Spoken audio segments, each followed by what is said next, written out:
This is the Sports Psychology Podcast with Michael Ceely.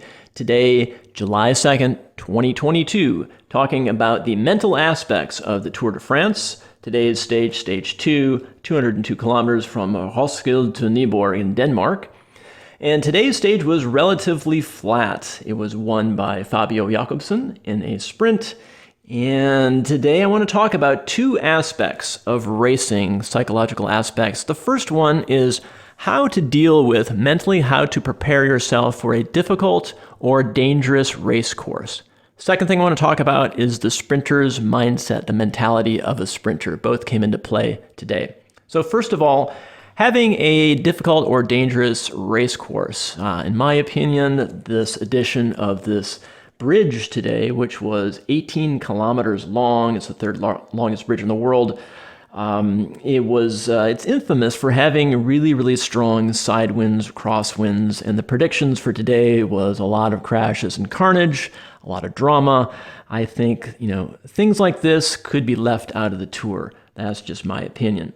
Now, if you are in the position where you're a professional cyclist and you have to race over something like this, or you have to deal with a difficult or dangerous course, how do you prepare for it? There's two ways to deal with it. Number one, you could be 100% in, full in. Let's go, bring on the danger. I don't care. Our team is going to treat this bridge as like the finish line, and we're going to be the first to the bridge. We're going to create the echelons. We're going to ride everyone into the gutter, full on aggressive warfare. That mentality. And that means that everyone on the team has to be in that mindset. You can't waver. You need somebody to give the team a pep talk, have the plan dialed in exactly where you're going to attack and do it. Now, that's one mindset. The other mindset is you could play it safe. You could say, hey, look, this bridge is ridiculous, it's dangerous. We don't want to take the chance of getting caught in a crash and being out of the Tour, because the first week in the Tour, you really want to be careful about not getting out of the Tour through a crash. So that is another mentality. You could just simply say, we're going to play our own game. We're going to play it safe. We're going to be literally the last team coming onto the bridge. And the worst case scenario is we do an 8-man team time trial if we get dropped. So the point here is that when you're dealing with a difficult or dangerous race course, you're either all in, 100% in, or you create your own game plan, but you stick to it, and every member of the team needs to be on the same page of those game plans, okay? There's a third option, and won't get on too much of a soapbox here, but the Tour de France, I think, has been erring on the side of doing some more spectacular, kind of novel race courses, and I think that to the detriment of the sport. Back in the old days, I'll say in the 1980s cycling, there was a patron or a leader who would do things like say, hey, over this bridge today, we're going to ride slow and no one's going to attack.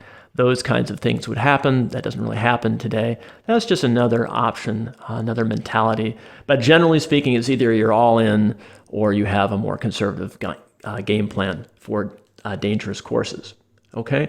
Second thing I want to talk about today is the sprinter's mindset. So again, Fabio Jakobsen won today. Very exciting, very happy moment for him because 2 years ago, he almost died in a really dangerous sprint in the first stage of the 2020 Tour of Poland, was in the hospital for a long time. Obviously, he's recovered and he's 100% back. So that's really exciting and great to see. The sprinter's mentality is you really need to, this gets towards the 100% committed toward the sort of the danger. You have to fully accept that in the sprint, you're going to get possibly elbowed, you're going to get cut off. People might be leaning on you, literally leaning on you. All kinds of things could be happening. If you have an aversion to some of those things, you're going to be shy. You're going to be missing the key moves. You won't get on the correct wheel. So you have to have that mindset of just really being all in, 100%. And what I like to do in watching these sprints is actually slow down the sprint video, say on YouTube, to half speed. And if you do that, you can see all kinds of subtle things going on. People getting elbowed, people getting leaned on that you don't normally see if you have it at normal speed. So the sprinter's mindset is, well, first of all, talk about the physical aspects real quick. Obviously, being big, strong, muscular helps. If you're a power sprinter, you can really lead out, put a lot of power in there. You can also be short and stocky and have that sort of last minute spring jump at like 50 meters and be a great sprinter that way. So being physically gifted certainly helps a lot. But having that mindset, you really also have to have that as well. And again, that's just being 100% committed to how dangerous sprinting is. Meaning that if I get leaned on, fine, I don't care, let's go. I'll play within sort of the rules. It's sort of like hockey, you get checked, right? But if there's egregious things that can happen in sprinting, and those sprinters are sort of excommunicated if they're doing something really, really dirty or wrong.